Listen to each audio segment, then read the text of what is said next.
günün geldi. Eden arzularың bolle, bagıtlı bol. Sen Türkmen kızı, arzu et yerde uşup yara. Ömür boyu şonun bilen sürtülüyorum. Bugün senin günün geldi.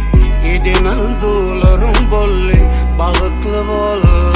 Sen aslı yürek tekinması, gel yer Türkmen gelini. Aşığının kolu tutu, gel yer Türkmen gelini. Toylumazı bir yaraş ya, değilmiş onun karaş ya. Gel seni gel, gel seni gel, fatı sen Türkmen gelini. Bugün kemale gelen ocağımda in soňky pursat, in soňky kezirlik bolşýary göz ýaşlarymdan in soňky bolsun. Goý bir öýe hiç gaçan göz ýaş döküp gelmek meýesser etmesin. Kıydım yürektaşım, ağlamaganlar başım. Bahatlisin seni saylap söyün yollaşım. Kıydım yürektaşım, ağlamaganlar başım. Bahatlisin seni saylap baran yollaşım.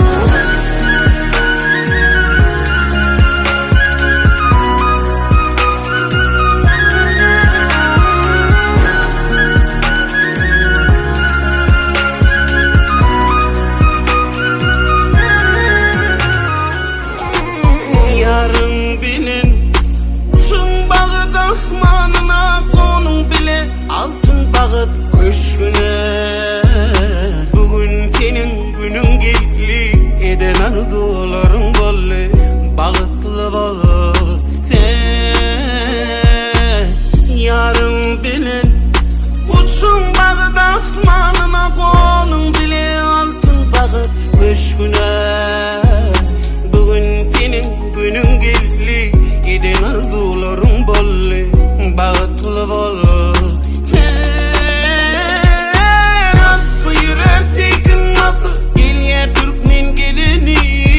Aşığının kolu tutup, gel yer Türkmen gelini. Toylumazı gör yaraş ya, değilmiş onun karaş ya. Gel seni gel, gel seni gel, sadece Türkmen gelini.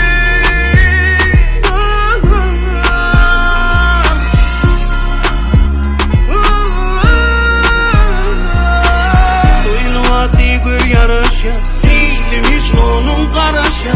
Gel seni gel, sen Türkmen gelini. Aslı yürek tekinması, gel yer Türkmen gelini.